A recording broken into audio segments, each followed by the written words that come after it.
¿Cómo andan? Buenas noches. Hola, profe. Hola. ¿Cómo andan? Bueno, espero que anden muy bien. Tengo algunas, voy a ir contestando algunos correos que me mandaron con algunas dudas, con algunas preguntas, con algunas cosas que han sido satisfactorias, porque, bueno, un poco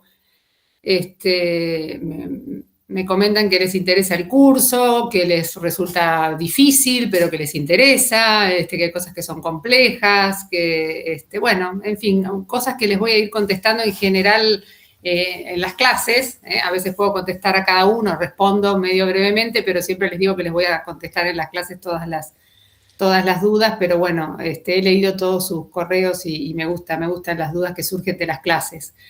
Antes que nada vamos a organizarnos un poquito, ¿no? Porque es increíble, pero ya pasó un mes de este curso y nos queda un mes más y ya no nos vemos. Así que quiero organizar un poco el tema, de los distintos temas y también responder a todas las preguntas y después también abro para que ustedes me pregunten las dudas que tengan.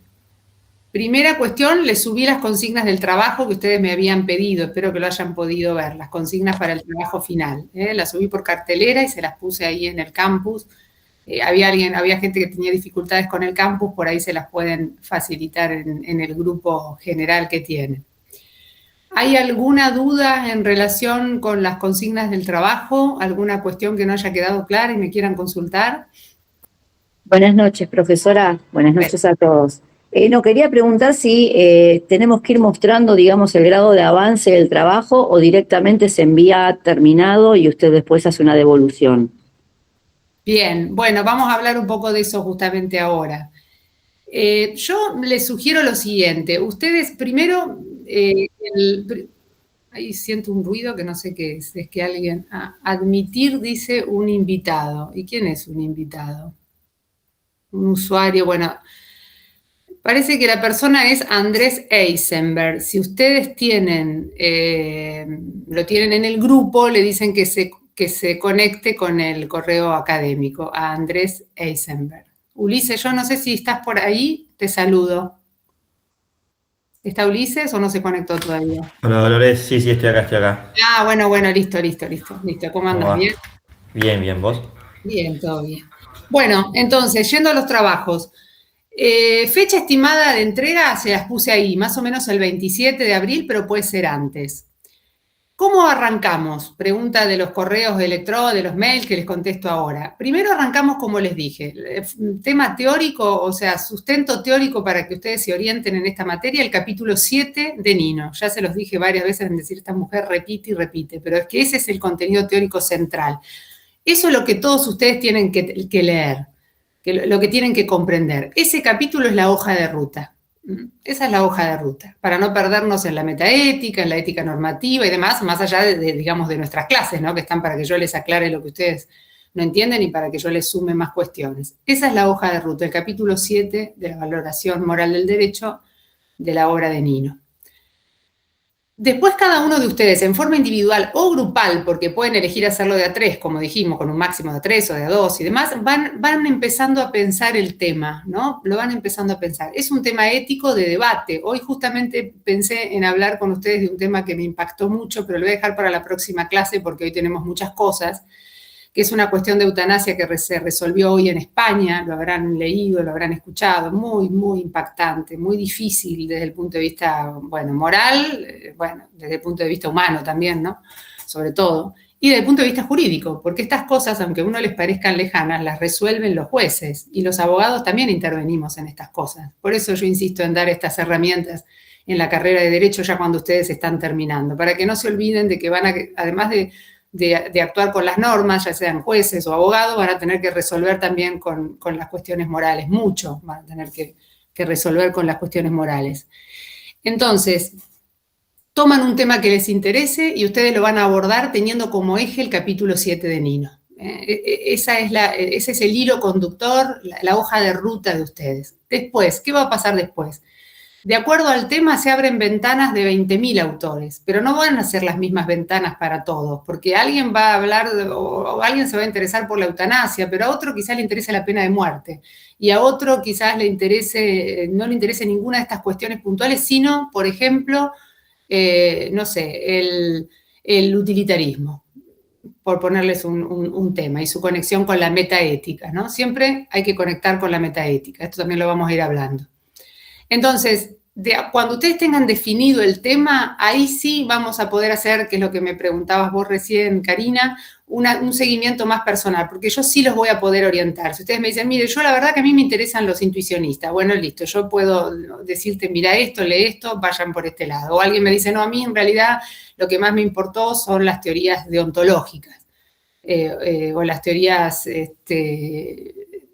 consecuencialistas. Bueno, entonces esta bibliografía se puede sumar un poco más para lo que vos vas a trabajar, o esta cuestión o este hecho. Entonces ahí, cuando ustedes ya tengan el tema, que ya pueden empezar a pensarlo, darle un poco de vueltas, porque se nos vienen unos feriados, Semana Santa y demás, ustedes ya pueden empezar a pensar el tema. Cuando ustedes ya tienen el tema, bueno, ahí me empiezan a preguntar, a Ulises también, que ya hizo el trabajo, o sea que ya lo hizo. Y bueno, y ahí ya se embarcan en eso, y en paralelo van a estar estas clases que tenemos juntos para seguir con los temas, para seguir profundizando con los temas, y para que ustedes nos pregunten. Después el trabajo, en un coloquio, en una conversación, como estamos teniendo ahora, de la misma manera, solo que nos vamos a ver, lo vamos a conversar. Esta sería la cuestión. ¿Algo que no haya quedado claro? O Ulises, algo que vos quieras agregar, o algo que quieran, alguna cuestión más. De mi parte no, profe. Bien.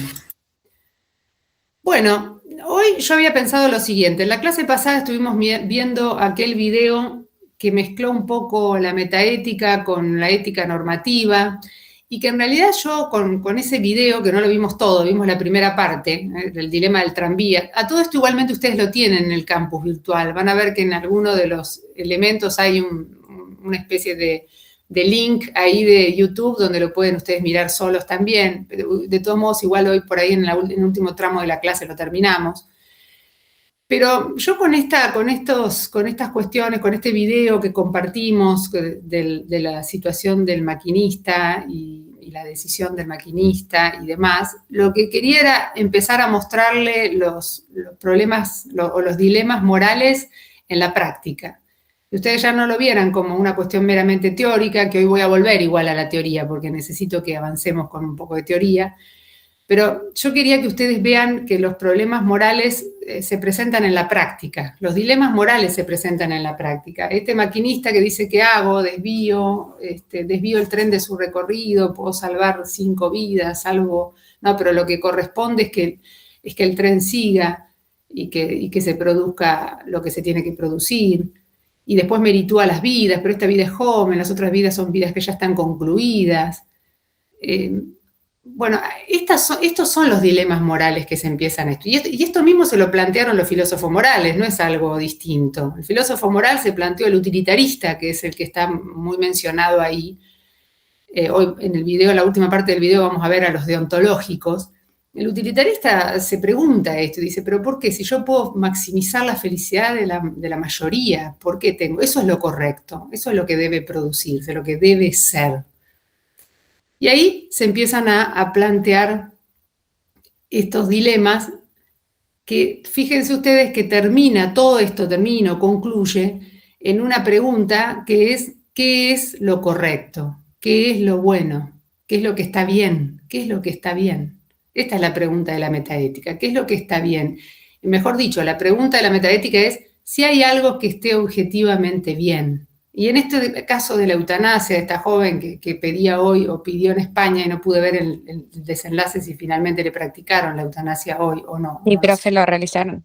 La realizaron. Bueno, para los que no están al tanto, ella había pedido la eutanasia, ella la había solicitado, la verdad que la historia es muy, muy triste, y estaba en un estado cuadripléjico, bueno, después de un intento de suicidio, pero plenamente consciente, la había solicitado.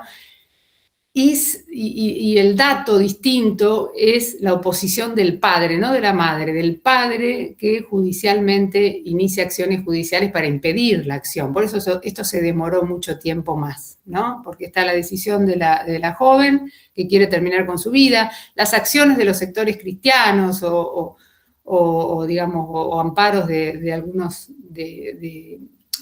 agrupaciones religiosas, el padre que se opone por sus fundamentos, y atrás de todo esto el tema moral, ¿no? ¿Qué es lo que está bien? ¿Hay algo que objetivamente esté bien? Esto se los digo para que ustedes vean de qué trata la metaética. ¿Hay algo que objetivamente en esta disputa de valores morales pese más que lo otro? Esta es la cuestión que estaba acá en pugna, y finalmente primó el tema de la decisión de la joven, ¿no? La decisión sobre su propia vida. Y acá también les hago un paréntesis, y si quieren me interrumpen, ¿eh? Esto no necesitan levantar la mano ni nada, abren el micrófono y me interrumpen. Con una aclaración de algún correo que ustedes me mandaron. Y la moral no está vinculada a la religión. Las religiones contienen principios morales. Las religiones son grandes reservorios digamos, de principios morales, distintos, ¿no? Algunos comunes. El judaísmo tiene su cuerpo de principios morales, el cristianismo, el catolicismo tiene su cuerpo de principios morales, las distintas vertientes cristianas, los islámicos, todos tienen principios morales. Entonces, cuando a veces se vincula la moral con la religión, hay un error también ahí, ¿no? La moral es transversal, cada religión tiene su cuerpo de principios morales, eso tampoco lo perdamos de vista, ¿no? Porque a veces se dice, de la moral, bueno, y la religión, no. Las religiones tienen principios morales, y muy fuertes a veces, pero la moral es transversal, está en todas las religiones. Hay distintos principios morales, pero algunos, si nos ponemos a mirar, son muy comunes, a todas las religiones, bastante parecidos, si ustedes se ponen a pensar un poco. ¿Alguna pregunta ahí? ¿Alguna duda? ¿No? Ahora lo que vamos a hacer es lo siguiente, si les parece bien. Vamos a seguir un poco con el cuadro de Nino y de la valoración moral del derecho para que no perdamos el hilo conductor, es lo que ustedes tienen que ir leyendo. Les hago un poco de resumen. Nosotros sabíamos qué es lo que habíamos trabajado hasta ahora. Los diferentes niveles de la ética, que ahí Ulises les mandó un ejercicio, el que quiere lo hace para poder un poco no perderse, a veces nos perdemos, qué es metaética, qué es ética normativa, bueno, vuelven al ejercicio, lo podemos resolver acá o lo corrigen con él. Después empezamos a ver las teorías metaéticas, que son, yo les conté, estas explicaciones que los teóricos o que los filósofos morales intentaron dar de la posibilidad o no de probar la veracidad de los juicios morales. Es decir, cuando yo digo la eutanasia es mala o es buena, ¿de qué manera lo pruebo? ¿De qué manera, digamos, demuestro que lo que decidí es lo correcto, ¿no? Que es lo que tendrán en la cabeza esos jueces que decidieron hoy. Estarán pensando, esto sería lo correcto. ¿Habrá algo que objetivamente indique que esto es lo correcto? La decisión que tomamos. Bueno, la metaética, los filósofos metaéticos se inclinaron por distintas respuestas. Hay algunos que ya les dije, ahora vamos a empezar a proyectar el esquema de la clase. Algunos dicen, sí, es posible probarlo, es posible que yo pruebe que cuando digo que algo es bueno o malo, una institución como la eutanasia o la pena de muerte, yo pueda dar pruebas de eso. Y hay otros que dicen que no, que la verdad es que no es posible dar prueba de nada de esto, o que es muy dificultoso. Y ojo con eso, la dificultad no indica que no se pueda. La dificultad es algo que alguno de ustedes me lo puso en algún correo, es algo propio de la moral. El que piense que en la moral va a tomar decisiones fáciles, bueno, ya arrancó mal. Es todo difícil en los temas morales, todo. No hay nada muy, muy clarito. Entonces, vamos a ver un poco de las teorías metaéticas, un poco, y después ya vemos la última parte del video con el dilema de Hens, que era el dilema que nos quedaba. Primero vimos el del tranvía, hoy vamos a ver el dilema de Hens. Así vemos de nuevo el segundo problema que se presenta. Así que si te parece bien, Ulises, proyectamos el tema de las teorías y ya vamos a arrancar con las teorías Bueno, les repaso un poco las descriptivistas y después ya arrancamos con las otras. Ok.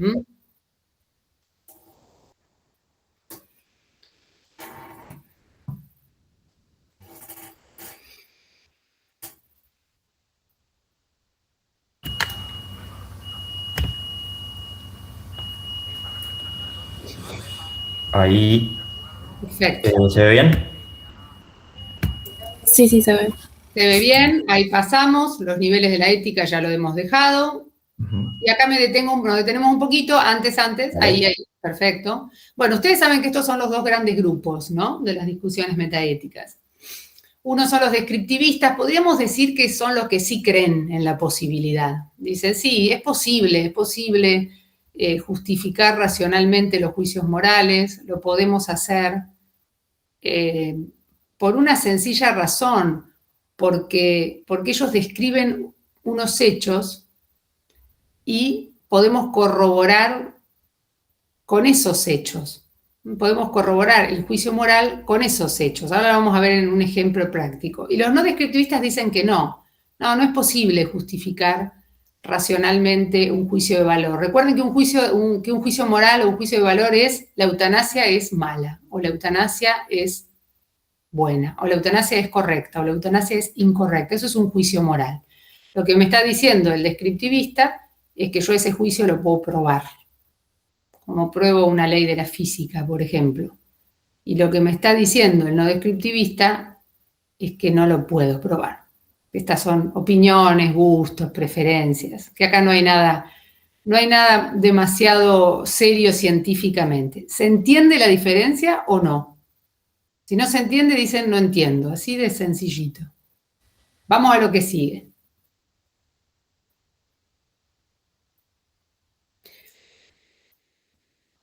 Esto lo vimos en la última clase que tuvimos. Los descriptivistas dicen que sí, que yo lo puedo probar. Que cuando yo digo que la eutanasia es buena, o que la eutanasia es buena y debe ser implementada en definitiva, después vamos a ver eso. Los descriptivistas tienen que decir, bueno, pero ¿y cómo los pruebo? Ustedes dicen que se puede probar, entonces un tercero le diría, bueno, pero ¿cómo me lo vas a probar? ¿Cómo me vas a probar que eso es objetivamente bueno? Y ahí los descriptivistas naturalistas usan un recurso bastante simple, que es asimilar un hecho moral, como puede ser matar, o como puede ser cualquier otro hecho moral, dañar, a un hecho natural, es decir, algo que ocurre en el mundo de la naturaleza. Entonces, lo que está en el mundo de la naturaleza sí se puede probar. Ellos hacen esa especie de conversión. Entonces, el naturalista subjetivista dice, lo bueno es lo que a mí me gusta, lo bueno es lo que yo apruebo. La eutanasia es buena porque yo la apruebo, o porque a mí me parece bien. Eso dice el subjetivista, ¿no? Es una apreciación subjetiva. Y el objetivista va a apelar a lo que ustedes ya conocen como el utilitarismo. Bueno, esto es bueno porque la mayoría lo aprueba. En el caso del tren y del maquinista, dice, bueno, es bueno, la mejor decisión sería la que aprueba la mayoría. Estos últimos se llaman naturalistas objetivistas.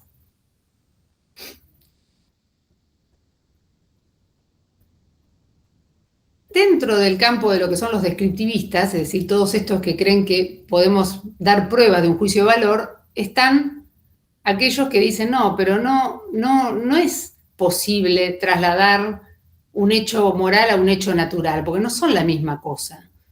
Y el que realizó la mayor crítica, o el crítico más importante de los naturalistas, es ese señor que está ahí abajo, que se llamó Moore, George Moore.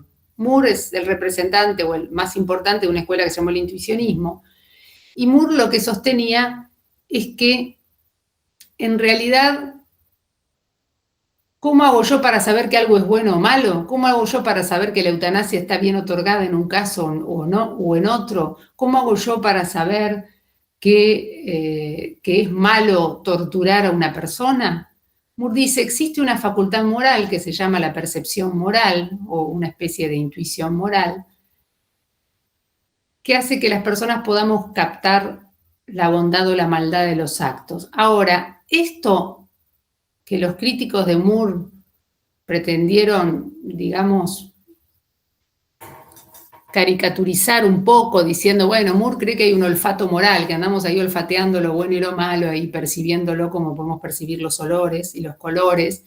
Esto es una simplificación, ¿no? La teoría de Moore es bastante más compleja. Moore dice que en principio captamos la maldad o la bondad de un acto y después hay una elaboración posterior, ¿no? Hay un razonamiento posterior, no es que vivimos de pálpitos morales ahí y tenemos como un sensor. Entonces, la idea de Moore es, sí, podemos captar la bondad o la maldad de los actos, como percibimos los colores, pero después hay una reflexión posterior. No simplifiquemos la teoría de Moore a un pálpito, como el pálpito de pienso que este partido lo va a ganar Boca o River. No, hay una idea, hay una especie de intuición de lo que es moralmente correcto y después hay una reflexión, una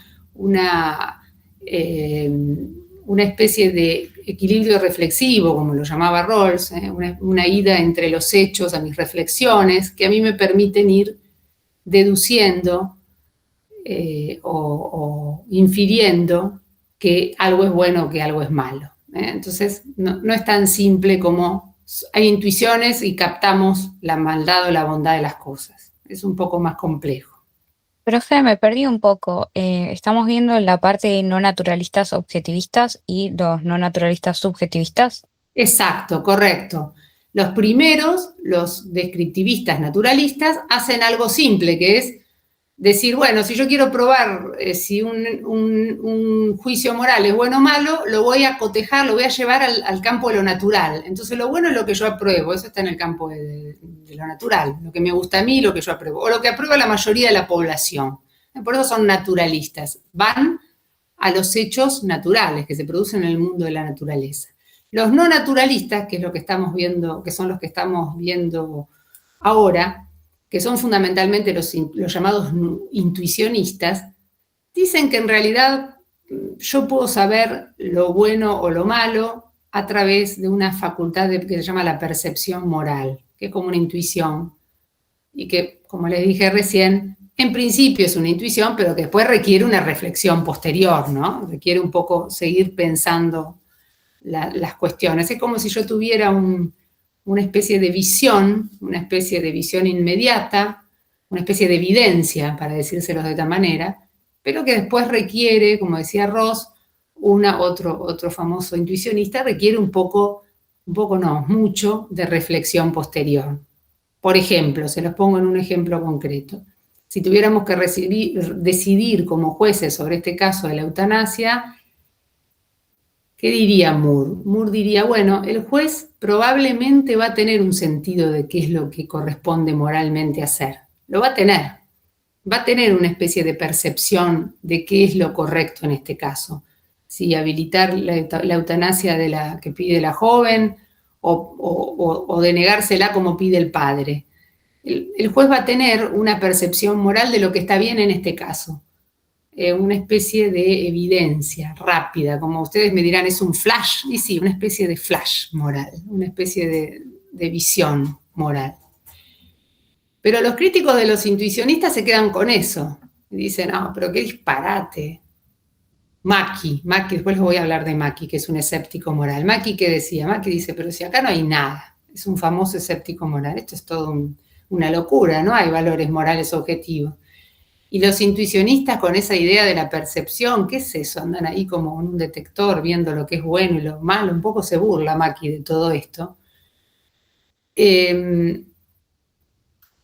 Y en realidad el intuicionista no está diciendo que hay una especie de flash o de visión y con eso nos quedamos. Bueno, lo que está diciendo es, en general, puede haber un intuicionismo más extremo, pero en general lo que está diciendo el intuicionista es, primero tengo una percepción de lo que está bien. En el caso de este caso que estamos tratando hoy, bueno, creo que está bien, supongamos, otorgar la eutanasia en este caso. Creo que es lo moralmente correcto, esa es mi primera percepción. Pero después, a esa intuición inicial, yo la confronto con mis propias reflexiones posteriores. Es como una especie de bulevar, como una especie de autopista una doble autopista. Bueno, yo voy desde mis intuiciones al hecho, del hecho de mis intuiciones, que debería ser ese el trabajo de un juez, ¿no? Reflexionar mucho sobre los hechos, y no resolver todo tan mecánico. Bueno, reflexionemos. Y esa es la idea que tiene Moore, esa es la idea que tienen los no naturalistas, y el no naturalismo de Moore. Pero en definitiva, fíjense que tanto los naturalistas como los no naturalistas, todos, quédense con eso, creen en la posibilidad de probar los juicios morales. Todos están diciendo, sí, yo puedo probar. Cuando yo digo que la eutanasia es correcta en este caso, yo eso lo puedo probar. Puedo dar pruebas de esto. ¿Y cómo lo probaría? Ahora les pregunto a ustedes. Y miren un poco el cuadro y piénsenlo, el que se le ocurre. En este caso que yo les acabo de nombrar de la joven que pide la eutanasia, ¿cómo probaría un naturalista objetivista, y miren el cuadro, que la decisión de otorgarle la eutanasia es la mejor decisión moral? ¿Qué me diría a mí?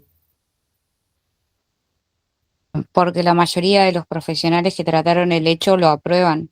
Perfecto, perfecto. ¿Y qué me diría el naturalista subjetivista? Perdón. Quería agregar que en realidad es una decisión de Noelia. Es una decisión propia. Sí, correcto, pero Porque sí, perdón, sí. En algunos otros casos se da la eutanasia cuando tiene que decidir la familia sobre el cuerpo del familiar, o el familiar, por ejemplo, está inconsciente. Ese sería otra situación. Perfecto. En este caso lo pide la propia víctima, que se puede expresar, ¿no? Que se puede expresar. Y entonces, ¿cómo lo definiría un naturalista objetivista? Me parece que en primer término sería el deseo propio como elemento central, y después sí, como dijo la compañera, porque la mayoría va a estar de acuerdo con esto. Bien. ¿Y un naturalista subjetivista? Cree que es lo correcto. El que lo decide lo aprueba, entonces es lo correcto, claro. Siempre estamos hablando de la posibilidad de prueba, ¿no? La posibilidad digamos, de por qué considera que se puede probar. ¿Por qué considera que puede darse pruebas científicas de lo que está sosteniendo? ¿Y por qué consideraría un intuicionista que esta es la decisión adecuada? Basándose en los argumentos de la paciente y también en las demostraciones médicas, ¿no? No, ahí nos estamos desviando. ¿Por qué consideraría un intuicionista que una decisión moral, o que un juicio moral, mejor dicho, es correcto o es incorrecto? ¿De qué manera lo prueba el intuicionista? ¿Qué sostiene el intuicionista? ¿Qué es para el intuicionista? ¿Cuál es para el intuicionista la prueba de que algo es moralmente bueno, malo, justo, injusto, correcto, incorrecto? Es lo que piensa la mayoría. Se sustenta ¿Cómo? Porque es lo que aprueba la mayoría, se sustenta en eso. Eso es el naturalismo objetivista. Porque lo capta así, ¿Y en porque cuál tiene una estamos intuición. Que A ver, vamos de a uno porque quiero que quede claro esto. A ver, Sofía, o no sé quién estaba hablando. Sí.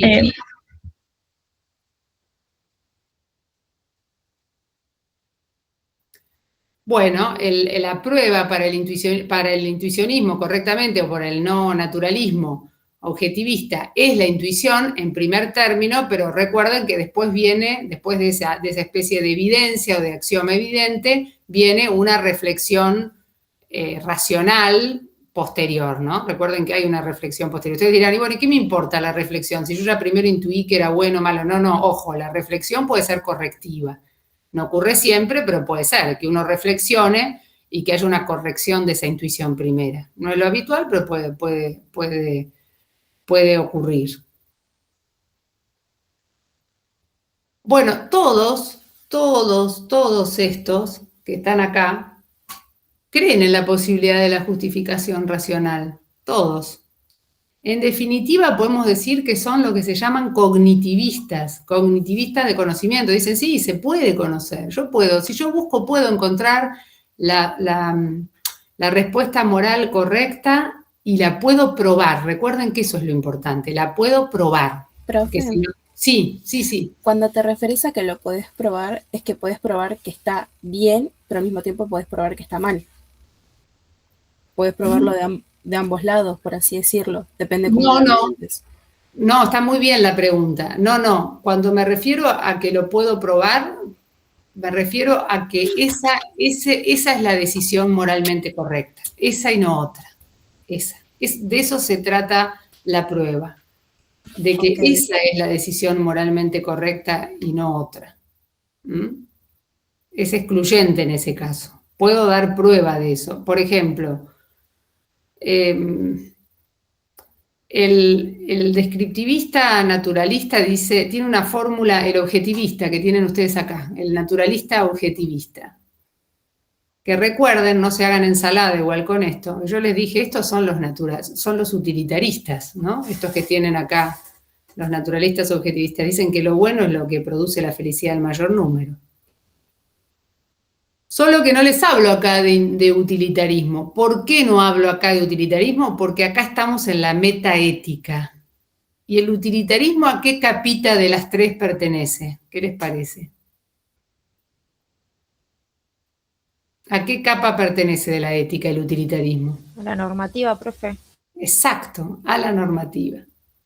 A la normativa, perfecto. Estoy contenta porque están avanzando. Además, las cosas que me mandan por correo, estoy bastante sorprendida gratamente. Bueno, entonces, sí, se puede probar. El objetivista va a decir, yo tengo una manera muy fácil de probar que la eutanasia es la mejor decisión moral. Entonces uno le pregunta, ¿y cuál es tu prueba?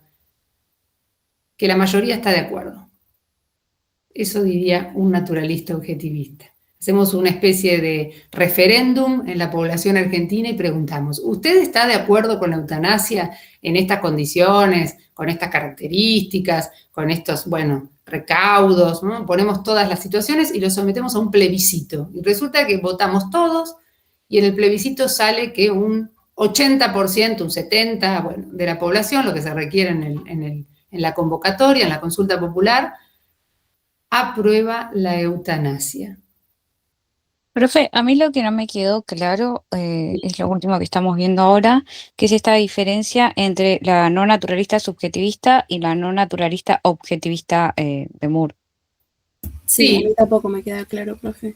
Perdón, yo nunca les hablé del no naturalismo subjetivista, nunca, lo dejé ahí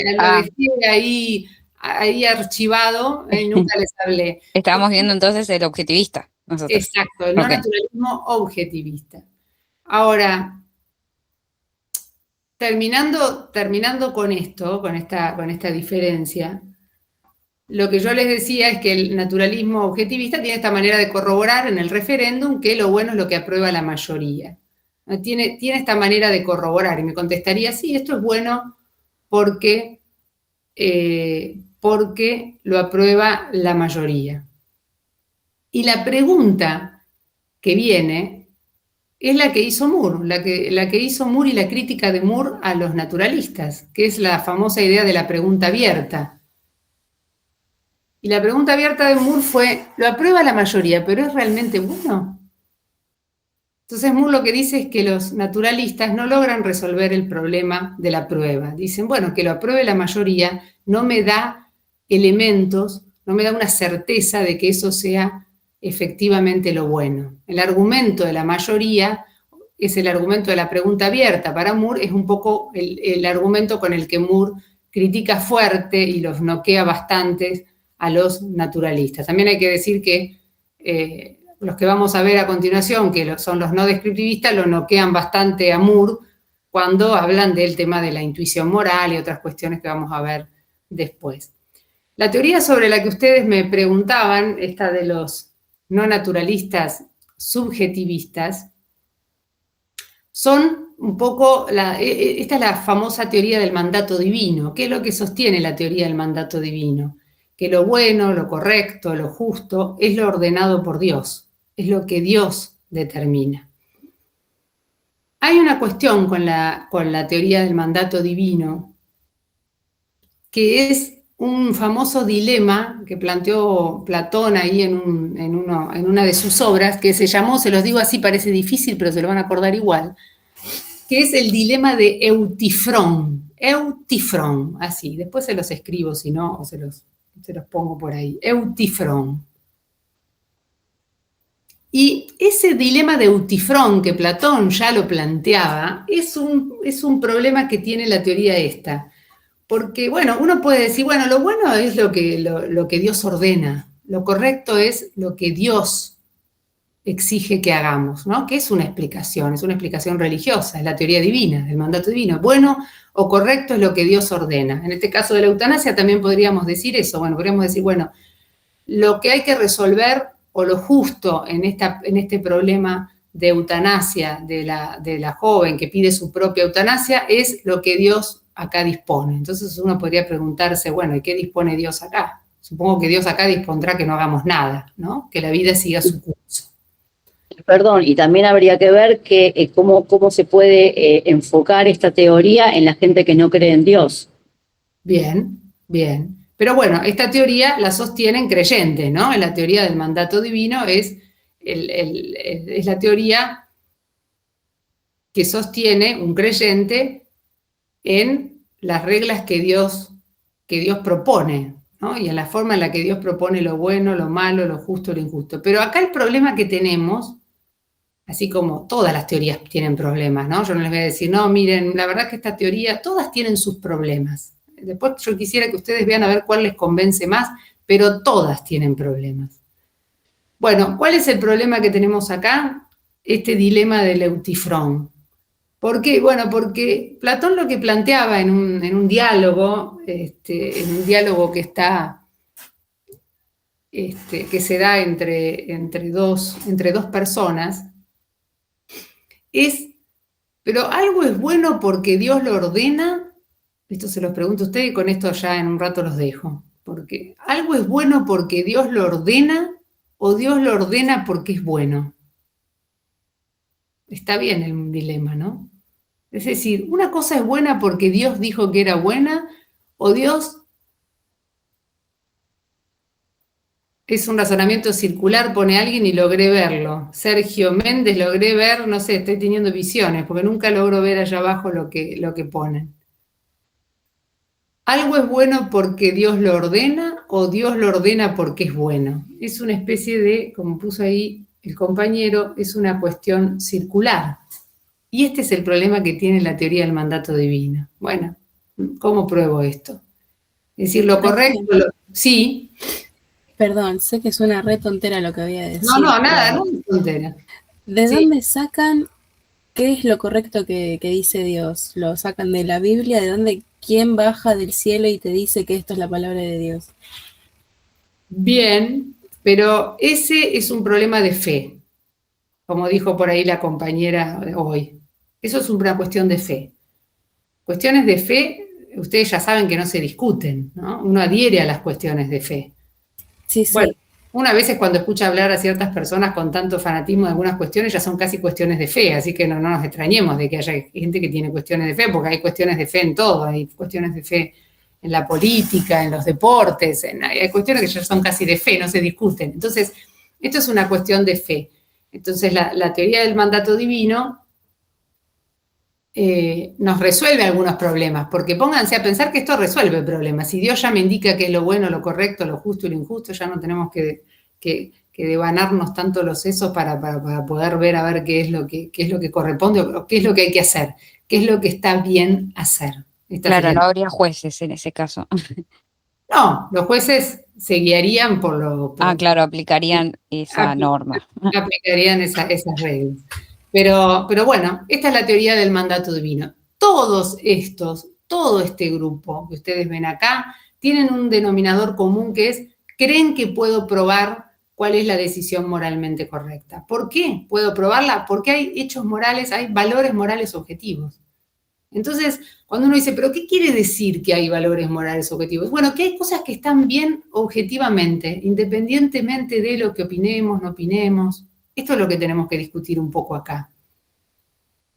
Y si lo pensamos en ejemplos prácticos, bueno, como esto que les di de la eutanasia, como lo que vimos del tranvía. El otro día alguien me planteaba, bueno, a mí me agarran para plantearme las cuestiones morales, ¿no? Como a cada uno con sus cuestiones, pero el otro día me planteaban estas cuestiones de los velos y de la cultura islámica, ¿no? Y bueno, un caso puntual que se dio con el tema de la desnudez de las mujeres. Desnudez digo lo que sería un escote nuestro, ¿no? Y el juzgamiento de esas situaciones.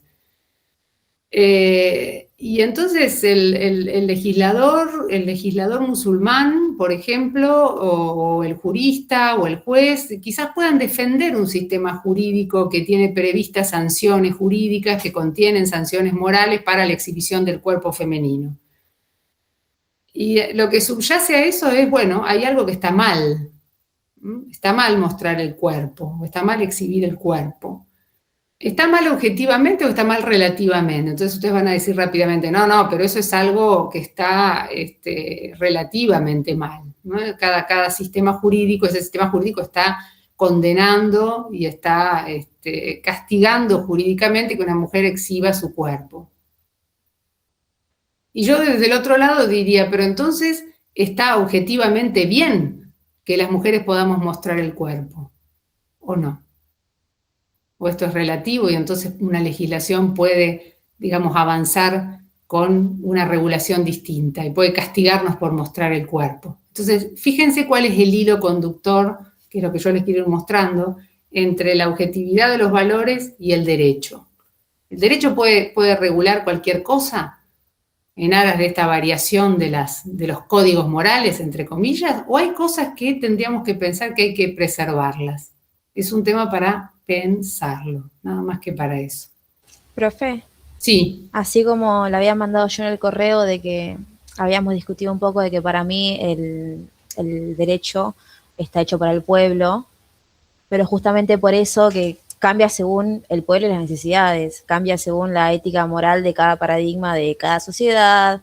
Por eso siempre me llama mucho a mí cuando se discutió acá los debates sobre el aborto, Sí. que ahí te das cuenta cómo el paradigma social y lo que es la moral del pueblo y la sociedad cambió completamente y se cambió la ley. Entonces, justamente esto de la desnudez, con lo que había pasado en Afganistán también hace poco, con las mujeres, el derecho para mí es según la moral de cada pueblo. Sí, sobre eso estaban muy buenas todas tus reflexiones y todo lo que, de a poco voy a ir hablando un poco de cada una de estas cuestiones, pero tengo presente lo que vos reflexionabas. Sí, yo tomo ese tema de la variación de las variaciones morales, pero pensemos en si no hay algunos valores morales objetivos, ¿no? Que la humanidad ha ido defendiendo a lo largo de los siglos, y también pienso, no tengo certezas, si no hay algunas cuestiones morales que los sistemas jurídicos debieran tener en cuenta todos, de manera universal, ¿no? Y que no se vayan bamboleando tanto y no sean tan reemplazables. Es muy fácil decir que nosotros podemos tener diferencias en relación con el consumo de estupefacientes. No sé, cuál es el límite, cuánto es consumo personal, si se despenaliza. En esta cuestión estamos todos ahí mirando que la relatividad moral es muy clarita. Ahora, ¿estamos todos tan en desacuerdo con que la tortura está mal? ¿Estaremos todos tan en desacuerdo? Entonces, pensemos un poco sobre estas cuestiones, y nadie niega que las variaciones morales se van produciendo, ¿no? Que hay una... Doctora, Sí. a veces, bueno, ahí el compañero Sergio puso depende, sí, a eso apuntaba. A veces cuando hay algún crimen resonante o algo, surge de nuevo el debate, por ejemplo, de la pena de muerte. Es como que, si bien es ilegal en la República Argentina, y si uno hace una encuesta en una situación normal, entiendo que una gran mayoría, en ese caso respondería sí a la mayoría, estarían en contra de la pena de muerte. Cuando hay un caso resonante, resurge el debate y quizá mucha gente cambie de opinión. Quizá después no lo sostenga en el tiempo, porque quizá íntimamente no está de acuerdo, pero a veces la reacción inmediata es pedir la pena de muerte. Entonces me parece que ese cambio moral también depende de la circunstancia y también depende de lo que le toca a uno, porque también debemos decir que cuando nos vemos afectados en forma directa por algún delito, por ejemplo, quizá el dilema moral sea otro. Quizá no sea tanto moral, quizá sea como una sed de venganza, no sé si llamarlo de otra manera, pero como que se juegan otros valores. Correcto, sí, comparto tu opinión, tus reflexiones. Bueno, yo quisiera un poco, si no hay ninguna pregunta más, dejarlos acá, pero quiero hacer un cierre de algo antes. Con esto nosotros cerramos las teorías descriptivistas, pero las teorías que siguen, las no descriptivistas, que les pido que las vayan leyendo, bueno, lean todo el capítulo, ya les dije, cuando puedan, cuando se organicen. Las teorías no descriptivistas son las que están en la vereda de enfrente de lo que estamos conversando, porque los no descriptivistas tienen una mirada escéptica sobre los hechos morales y sobre los valores morales. No creen que podamos probar esa objetividad, apuntan más a la construcción de los valores morales, ya vamos a explicar esto, pero en definitiva las teorías que vienen, que son los emotivistas y los prescriptivistas, son bastante incrédulos con la posibilidad de probar la objetividad de los valores morales. La clase que viene vamos a avanzar con eso, vamos a ver la segunda parte del video que nos quedó ahí pendiente, pero la pueden ver ustedes también. Y ya de a poco vamos a empezar a subirnos a la ética normativa, que yo creo que a ustedes les va a interesar porque esta es la parte un poco más árida de la metaética, pero después en la ética normativa ya llevamos esto a la justicia, mejor dicho, a la organización, al Estado. ¿Cuál es la forma más justa de organizarnos? Ya no de decidir la eutanasia, la pena de muerte, la tortura, las guerras también, ¿no? El otro día también estuve en un coloquio en el que se hablaba del tema de la guerra, ¿no? Matar, el tema de matar en las guerras. ¿Qué pasa cómo hacemos una evaluación moral del hecho de matar en las guerras? Bueno, esa es otra cuestión. Pero después ya vamos a enganchar con la segunda parte, que son las teorías de la justicia. Pero eso viene quizás la otra semana. Bueno, preguntas, dudas, algo más. Si no, ya los dejo. No, todo claro, profe. ¿Está todo claro? ¿Entendieron? Sí, profe. ¿Sí? ¿Seguro? Sí, profe. Listo. Nos vemos el jueves a las 20:10. Gracias. Gracias, profe. Hasta luego. Nos vemos, profe. Luego. Entonces, Chao, profe. Buenas noches. Buenas noches.